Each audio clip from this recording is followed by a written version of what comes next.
So in this video we are going to read our poem Keeping Quiet. Okay. The poet of this poem is Pablo Neruda.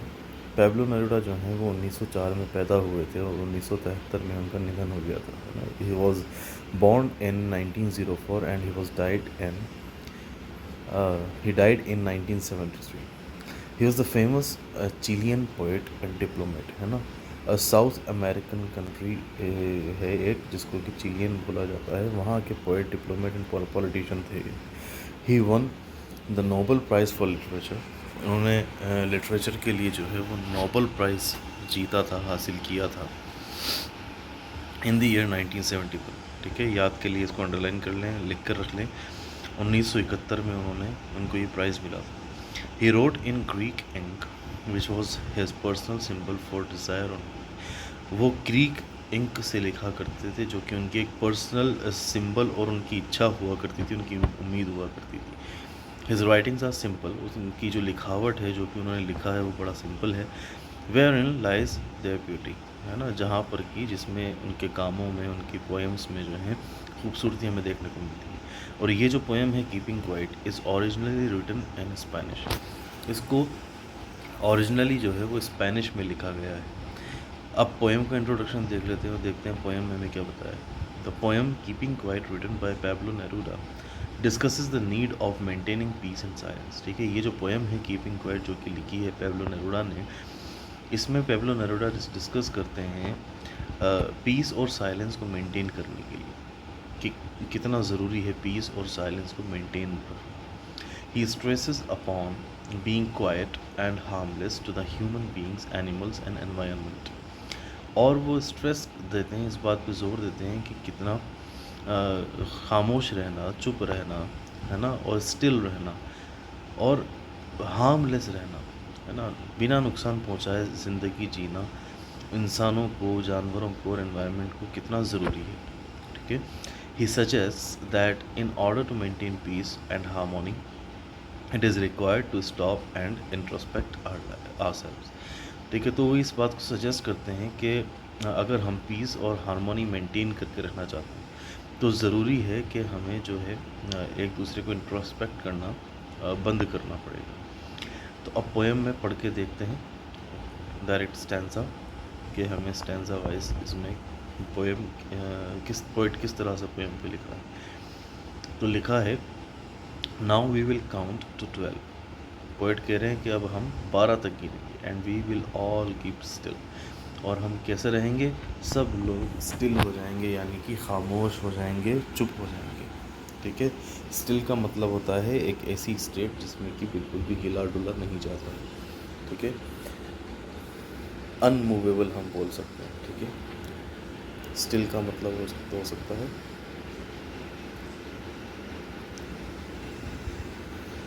Unmovable. Okay.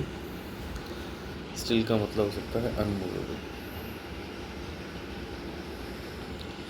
For once on the face of the earth, जैसे कि earth की face पर let's not speak in any language. तो poet suggest कर रहे हैं कि किसी भी लैंग्वेज में जो है वो बात की ही नहीं जाए, कोई लैंग्वेज नहीं बोली जाए. Let's stop for 1 second. और 1 सेकेंड के लिए जो है वो स्टॉप हो लिया जाए, रुक जाया जाए. And not move our arms so much. और अपनी आर्म्स को, अपनी बाहों को ज़्यादा हिलाया नहीं जाए. ये हमारा फर्स्ट स्टैंजा कंप्लीट हो जाता है. और देखिए लिटरेरी डिवाइसेस में हम देख लेते हैं कि क्या क्या लिटरेरी डिवाइसेस पोएट ने इसमें यूज़ की है. एजोनेंस का यूज़ देखने को हमें मिल जाता है. एजोनेंस क्या होता है कि जब कोई भी वावल साउंड एक या दो से बार, है ना, रिपीट किया जाता है एक लाइन में, उसको हम एजोनेंस का एग्जाम्पल मानते हैं. जैसे कि यहाँ लिखा है, now we will count to 12. तो ओ और ई का साउंड जो है वो बार बार रिपीट किया जा रहा है. तो इस हिसाब से ये जो है एजोनेंस का एक फ़ाइन एग्जाम्पल बन जाएगा. फिर हमारे पास आ जाता है एनाफोरा. एनाफोरा क्या होता है, दो लगातार आने वाली लाइंस में एक वर्ड जो है वो बार बार रिपीट होगा. तो यहाँ पर लेट्स बार बार रिपीट किया जा रहा है. ठीक है. आप यहाँ देख सकते हैं कि लाइन नंबर 1 2 3 4 एंड 5 में जो है लेट्स को बार बार रिपीट किया जा रहा है. तो ये एक एग्जाम्पल बन जाता है एनाफोरा का.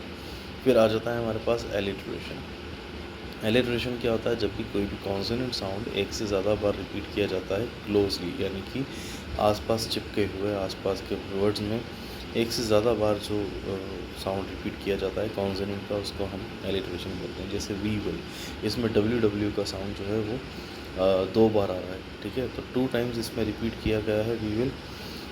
जैसे आप देख सकते हैं लाइन में, now we will count to 12, okay, now we will count to 12, यहाँ पर आपने देख लिया। तो इस तरह से ही क्या एसोनेंस का एग्जाम्पल बन गया, सॉरी एलिट्रेशन का एग्जाम्पल बन गया, ठीक है। सेकंड स्टैंजा की तरफ बढ़ते हैं, देखते हैं क्या बताया गया है। It would be an exotic moment, कि बड़ा ही एक्जॉटिक मोमेंट होगा, बड़ा ही एक्जॉटिक क्षण होगा, विदाउट रश विदाउट इंजन्स, कि जिसमें कोई रश नहीं होगा, कोई भीड़ भाड़ नहीं होगी और कोई इंजन्स नहीं होंगे। We would all be together in a sudden strangeness, और हम एक अजीब अचानक से होने वाली स्ट्रेंजनेस में हम सब लोग जो होंगे वो साथ हो जाएंगे। Fisherman in the cold sea would not harm whales, और जो फिशरमैन है, जो मछुआरे हैं कोल्ड सी में, वो जो हैं मछलियों को परेशान नहीं करेंगे। And the man gathering salt would look at his hurt hands, और वो आदमी जो कि मेहनत कर रहा है, ठीक है, यहाँ पर गैदरिंग सॉल्ट से हमारा मतलब है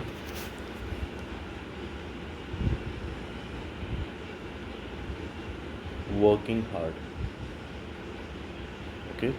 जो आदमी उस आदमी के बारे में कहा जा रहा है द मैन गैदरिंग सॉल्ट, यानी कि जो हार्ड वर्क कर रहा है, वो look at his hurt hands, वो अपने हर्ट हैंड्स की तरफ जो है वो देखेगा, अपने ज़ख्मी हाथों की तरफ देखेगा, उसका ख्याल रखेगा और उसकी मरहम पट्टी करेगा।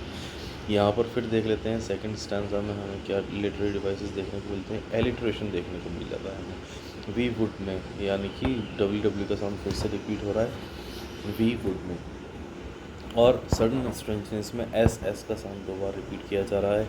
हिज हर्ट हैंड्स में 3 बार एच का साउंड जो है रिपीट किया जा रहा है। तो ये एलिट्रेशन के एक फाइन एग्जाम्पल्स बन जाते हैं। थर्ड स्टैंजा की तरफ चलते हैं, देखते हैं क्या बताया गया है। Those who prepare green Wars, वो लोग जो कि ग्रीन वॉर्स यानी कि ग्रीन वॉर्स बनाते हैं, प्रिपेयर करते हैं, ठीक है। ग्रीन वॉर्स का मतलब यहाँ पर क्या है कि जो लोग पेड़ काटते हैं और पर्यावरण के प्रति, एनवायरनमेंट के प्रति चिंतित नहीं रहते, ठीक है, नुकसान पहुँचाते हैं नेचर को। Wars with gas, Wars with fire, जो कि गैस के साथ वॉर करते हैं, यानी कि गैस को व्यर्थ करते हैं, फायर को व्यर्थ करते हैं।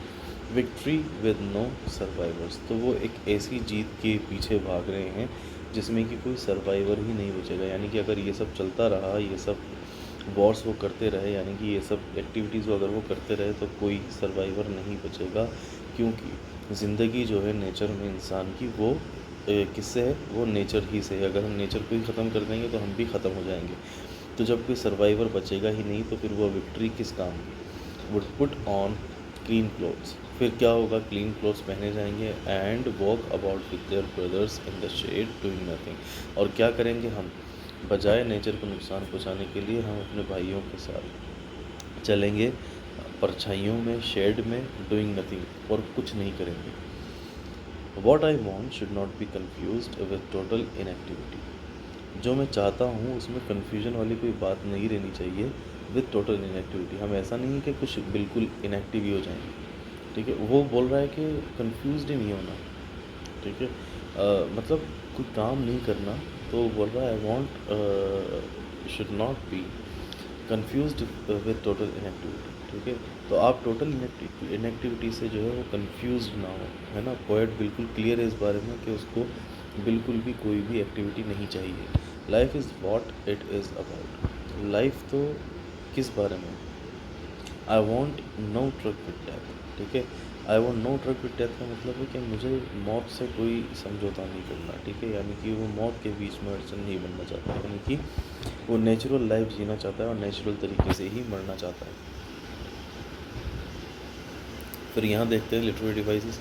एलिट्रेशन फिर से यूज़ किया गया है वॉर्स विद, यानी कि डब्ल्यू का साउंड वॉर्स में और विद में यूज़ किया है 2 बार, तो ये रिपीट हो रहा है साउंड, इसलिए एलिट्रेशन का फाइन एग्जाम्पल बन जाएगा।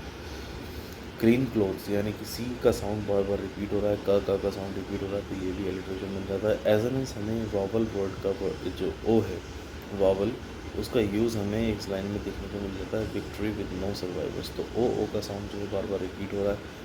Would put on clean clothes and walk about with their brothers. यहाँ पे बहुत सारी बार ओ का यूज़ किया गया है, तो ये एज एन इसका जो एग्जाम्पल बन जाता है। फिर रिपीटेशन ऑफ वॉर, ठीक है।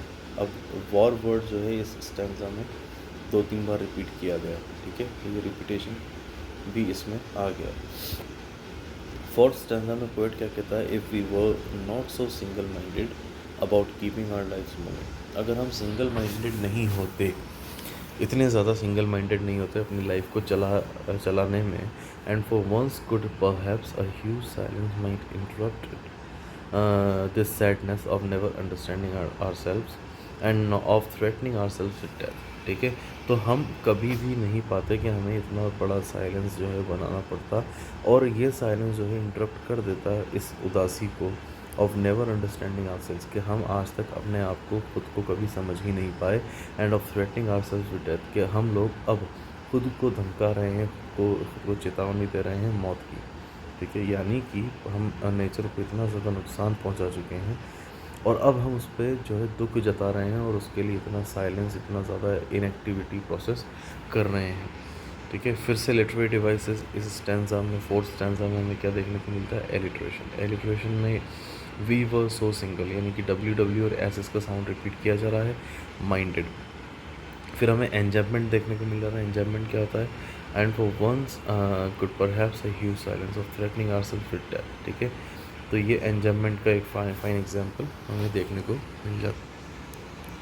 तो एंजॉयमेंट का हमें एग्जांपल मिल रहा है। एंजॉयमेंट क्या होता है, जब हमें किसी भी फुल स्टॉप, किसी भी कॉमा के बिना जो है लाइन बियॉन्ड द स्टैंजा चली जाती है, यानी कि इसमें आप देख सकते हैं कि मूविंग के बाद यहाँ पर and for once could perhaps a huge silence से लेकर डेथ के बाद फुल स्टॉप वगैरह, यानी कि 4 लाइन की 4 लाइन्स में कोई भी फुल स्टॉप, कोई भी कॉमा वगैरह नहीं लगा हुआ। तो ये एक एंजॉयमेंट का फाइन एग्जाम्पल है। एंजॉयमेंट का मतलब 2-3-4 लाइन में बिल्कुल बिना किसी कॉमा, बिना किसी फुल स्टॉप के, बिना किसी पंक्चुएशन मार्क के जो सेंटेंस कंटिन्यू हो रहा है, उसको हम जो है एंजॉयमेंट बोलते हैं, एंजॉयमेंट बोलते हैं।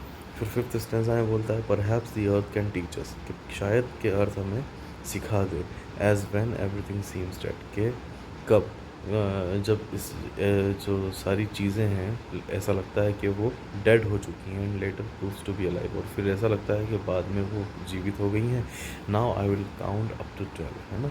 तो क्या बोल रहा है कि अर्थ से शायद हो सकता है कि हमें ज़मीन हमारी खुद सिखा दे कि किस तरह चीज़ें जो हैं उसके विनाश तक जाती हैं, और फिर बाद में वो फिर से अलाइव हो जाती हैं। यानी कि अगर हम 2 मिनट का साइलेंस रखेंगे, 2 मिनट का मतलब उसका मुराद है कि हम नेचर को नुकसान पहुंचाना थोड़े दिन अगर बंद कर देंगे, तो नेचर अपने आप को फिर से रिकवर करेगी, ओके। और वो जो है बाद में यही बोल रहे हैं कि and later proves to be alive, और बाद में वो फिर से पुनर्जीवित हो जाएगी। Now I will count up to 12, अब मैं सिर्फ 12 तक गिनूँगा, and you keep quiet and I will go, और आप सब शांत रहेंगे और मैं चला जाऊँगा।